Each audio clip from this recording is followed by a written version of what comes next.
పలాసలో BC వర్గానికి చెందిన గొర్రెల కాపరి దానయ్య మృతి అత్యంత విషాదకరం.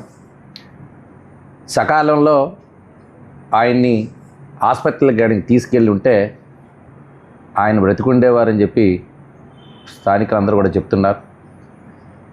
ఇలాంటి సమయంలో జగన్మోహన్ రెడ్డి విశాఖ రావటం, ఆ ఘటనని డైవర్ట్ చేయడానిక, ఇది కూడా రాజకీయ నాటకాలకి డ్రామాకి తెరలేపే విధంగా జగన్ రెడ్డి విశాఖ పర్యటన ఉంది. ఎలాంటి వారైనా రాజకీయాలకు అతీతంగా ఇలాంటి సంఘటన జరిగినప్పుడు దానిపైన చర్యలు చేపట్టేటువంటి పరిస్థితి ప్రభుత్వం తీసుకోవాలి. చట్టం ముందు అందరూ కూడా సమానం అనేటువంటిది నిరూపించాలి.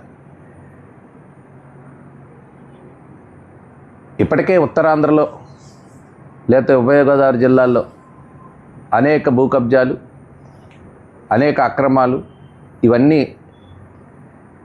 ఒక రాజకీయ కుట్రలు ఇట్లాంటివన్నీ చేసి జగన్ రెడ్డి ఇక్కడ అధికారాన్ని కోల్పోవడం, ప్రజలు తిరస్కరించడం అనేటువంటిది జరిగింది. అయినా మరలా పరామర్శల పేరిట ఈ ప్రాంతాల్లో అడుగుపెట్టి ఆ రాజకీయ కుట్రల్ని తెరలేపేటువంటి ప్రయత్నం చేస్తున్నారు. ఇది ప్రజలందరూ కూడా ఒకసారి చూడాలని చెప్పి, వారి ఉద్దేశాన్ని గమనించాలని చెప్పి కోరుతా ఉన్నారు. నమస్కారం అండి. పలాసలో బీసీ వర్గానికి చెందినటువంటి బస్సుల కాపరి దానయ్య మృతి చెందిన విషయం అందరికీ తెలిసిందే.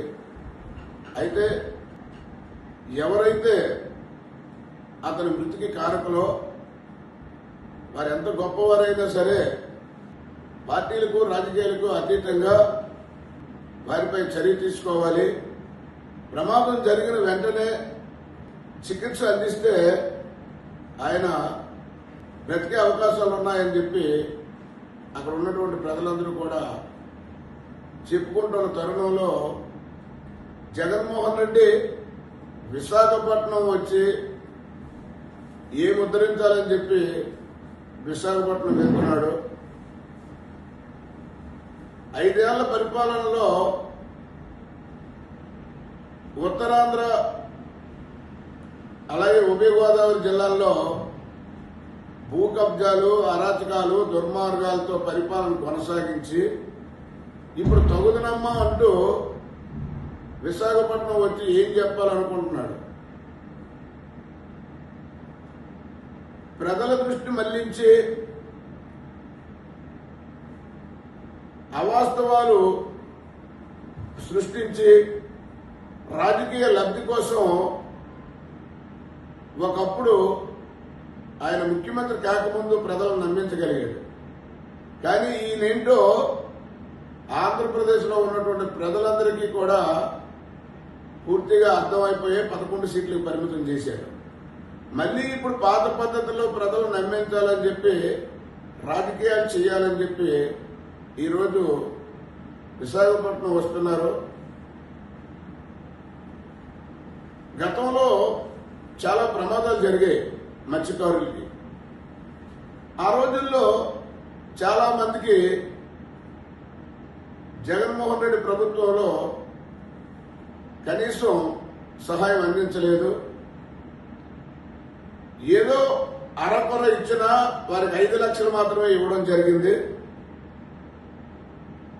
మరి ఈరోజు 72 గంటల్లో కూటమి ప్రభుత్వం 10 లక్షల రూపాయలు బాధిత కుటుంబాలకు అందజేయడం జరిగింది. ప్రమాదం జరిగిన క్షణం నుండే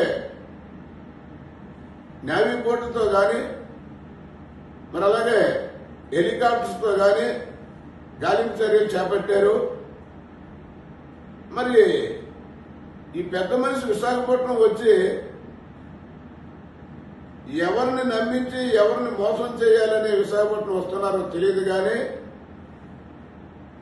మత్స్యకారులందరూ కూడా తక్షణమే 10 లక్షల రూపాయలు ప్రభుత్వం ఇచ్చిందని అందరూ కూడా చాలా సంతోషంగా ఉన్నారు. మరి అలాగే ఎవరైతే కారి చెన్నయ్య అనే వ్యక్తి పడవ బోల్తా పడిన తర్వాత 7గురిలో ఒక ఆయన కారి చెన్నయ్య ఇంటికి తిరిగి వచ్చారు. బోటు ఓనరు అతనే. ఆ బోటుకు కూడా సహాయం చేస్తామని చెప్పారు. మరి అలాగే ఆ బాధిత కుటుంబాలకి పెన్షన్లు ఇస్తామని చెప్పారు. పిల్లల్ని కూడా ఆదుకొని చదివిస్తామని చెప్పారు. ఇది కూటమి ప్రభుత్వం.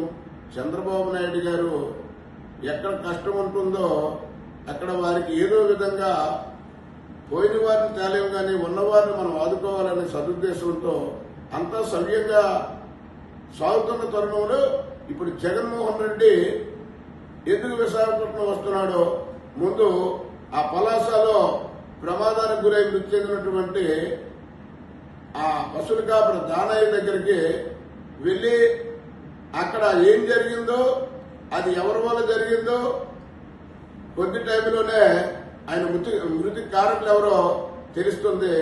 అక్కడేదో చేస్తే బాగుంటుంది తప్ప విశాఖపట్నం వచ్చి ఉద్ధరించేది ఏమీ లేదని చెప్పి తెలియజేస్తున్నాం. అందరికీ నమస్కారం. పలాసలో బీసీ వర్గానికి చెందినటువంటి గొర్రెల కాపరి దానయ్య మృతి అత్యంత విషాదకరం. బాధ్యులు ఎవరైనా సరే రాజకీయ ప్రభావాలకు అతీతంగా కఠిన చర్యలు తీసుకోవాలని చెప్పేసి మేము కోరుతూ ఉన్నాం. ముఖ్యంగా ఈ సంఘటనలో ప్రజలలో చర్చ జరుగుతున్న సమయంలో జగన్మోహన్ రెడ్డి గారు రాజకీయ నాటకాలు ఆడుతూ ఇవాళ మరి విశాఖపట్నం పర్యటన ఆ పర్యటన చెప్తా ఉన్నారు.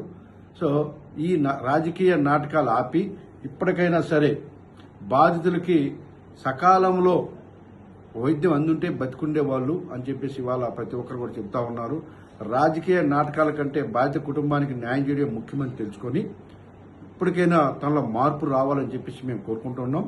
దాన్ని ఏదైతే ఇష్యూ ఉందో, ఒక మంత్రి కొడుకు నిర్లక్ష్యంగా, మాజీ మంత్రి కొడుకు నిర్లక్ష్యంగా దాన్ని అతన్ని గుద్దేసి వెళ్ళిపోయి ఏరే వాళ్ళతో సెటిల్మెంట్ చేసి ఏరే వ్యక్తిని అందులో పెట్టి సెటిల్మెంట్ చేసి ఆ 9 లక్షలు డబ్బులు ఇస్తామని చెప్పేసి ఒక అగ్రిమెంట్ చేసుకుని ఇవాళ ఆ ప్రాణానికి 9 లక్షలు ఇల్లు కడితే ఇక్కడికి వచ్చి 10 లక్షలు కాదు కోట్లు ఇవ్వాలని చెప్పి డిమాండ్ చేస్తున్నామంటే నీ రాజకీయాలు, మీ కుట్రలు ఏంటో ప్రజలు గమనిస్తా ఉన్నారు. గత 5 సంవత్సరాలు మీ పరిపాలనలో భూ కబ్జాలు, ల్యాండ్ మాఫియాలు, ఈ రకరకాల హింస పెట్టి ప్రజల్ని, ఇప్పుడేమో పర్యటనలు చెప్పేసి మతాల మధ్య, కులాల మధ్య, లేకపోతే ఏదో చేసేసి రాష్ట్రాన్ని అల్లకొల్లాలం చేయడం చూస్తా ఉన్నారు. ఇప్పటికైనా మీలో మార్పు రావాలని చెప్పేసి ప్రజలు కోరుకుంటున్నారు. ఈ నాటకాలు ఆపి ఆ జరిగినటువంటి అన్యాయం మీద స్పందిస్తే బాగుందని తెలియజేస్తున్నాం.